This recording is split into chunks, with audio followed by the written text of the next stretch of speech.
जब से नरेंद्र मोदी जी प्रधानमंत्री बने हैं तब से जितने भी कॉन्स्टिट्यूशनल इंस्टीट्यूशंस हैं, संवैधानिक संस्थाएं, सबको हाईजैक कर रखा है। चुनाव आयोग इलेक्शन की घोषणा करता है चुनाव की तारीखों का, उससे पहले बीजेपी की आईटी सेल को पता होता है। हम सब लोग जो हैं मजबूती से सरकार नहीं बिहार बनाने का काम करेगा।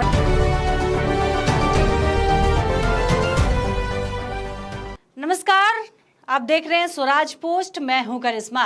बिहार में राजनीतिक सरगर्मी इन दिनों काफी तेज है। जो नेता है उनके तरफ से जो बयान है वो बयानों का सिलसिला लगातार जारी है। राहुल गांधी ने एक बयान दिया जिसके बाद से बिहार की जो सियासत है वो उफान पर आ गई है। राहुल गांधी ने कहा कि महाराष्ट्र की तरह बिहार में भी मैच फिक्सिंग की तैयारी चल रही है, यानी कि सीधे सीधे सवाल उन्होंने इलेक्शन कमीशन पर उठा दिया। अब इस बयान के बाद तेजस्वी यादव ने भी बयान दिया है और तेजस्वी यादव कह रहे हैं कि 2020 के चुनाव में जिस तरह से किया गया उसके बाद से अब ये शक बढ़ता हुआ दिखाई दे रहा है। उन्होंने कहा कि 2020 के चुनाव में हम लोग जीत रहे थे, लेकिन इलेक्शन कमीशन तीन बार इलेक्शन कमीशन को पीसी करना पड़ा।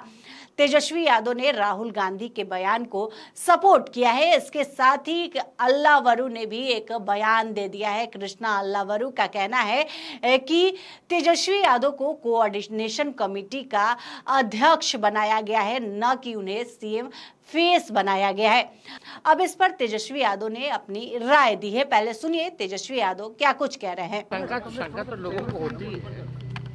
आप सब लोग जान रहे हैं 2014 के बाद से जब से नरेंद्र मोदी जी प्रधानमंत्री बने हैं तब से जितने भी कॉन्स्टिट्यूशनल इंस्टीट्यूशंस हैं, संवैधानिक संस्थाएं, सबको हाईजैक कर रखा है। चुनाव आयोग इलेक्शन की घोषणा करता है चुनाव की तारीखों का, उससे पहले बीजेपी की आईटी सेल को पता होता है कि चुनाव कब होना है। तो ये बात तो है, लेकिन इन सब पे हम लोगों की नज़रें हैं। लेकिन इसमें तो जो कॉन्स्टिट्यूशनल इंस्टीट्यूशंस हैं उनको ईमानदारी से जो है चुनाव कराना चाहिए और अपने दायित्वों का निर्वहन करना चाहिए। अगर कॉन्स्टिट्यूशनल इंस्टीट्यूशन अगर बर्बाद हो जाएगा तो लोगों को जस्टिस और न्याय कहाँ मिलेगा। तो ये बड़ी बात है। कोई भी अधिकारी किसी भी इन्फ्लुएंस में ना आए, ये होना चाहिए। पिछले बार जो 20 का जो चुनाव हुआ था, हम लोग तो सरकार बना लिए थे। पहली बार उस समय इलेक्शन कमीशन ने 3 बार प्रेस कॉन्फ्रेंस करके जस्टिफाई किया आखिर चुनाव की गिनती क्यों रोकी गई शाम में। फिर रात के अंधेरे 11-12 बजे की शुरू की गई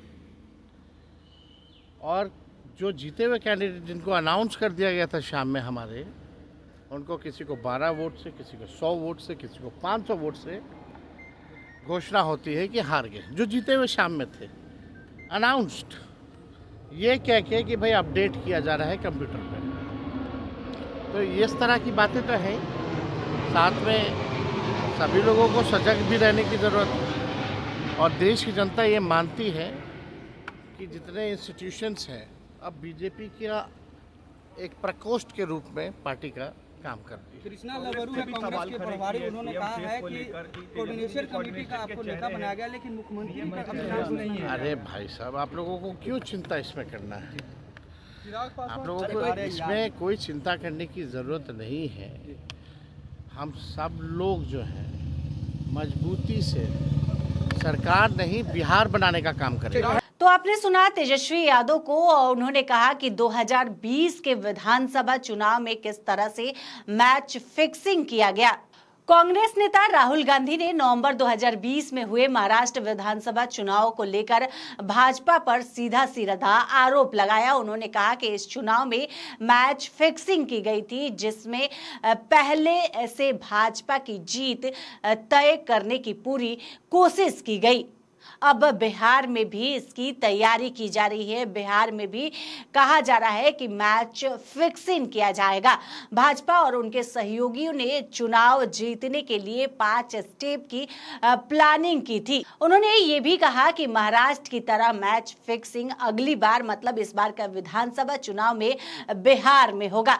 बता दें कि राहुल गांधी के बयान के बाद बिहार में जो सियासत है वो उफान पर है। तेजस्वी यादव ने भी इसको लेकर बयान दिया और तेजस्वी यादव ने कहा कि 2020 के चुनाव में हमारे जो नेता थे वो चुनाव जीत रहे थे, लेकिन उन्हें हरा दिया गया।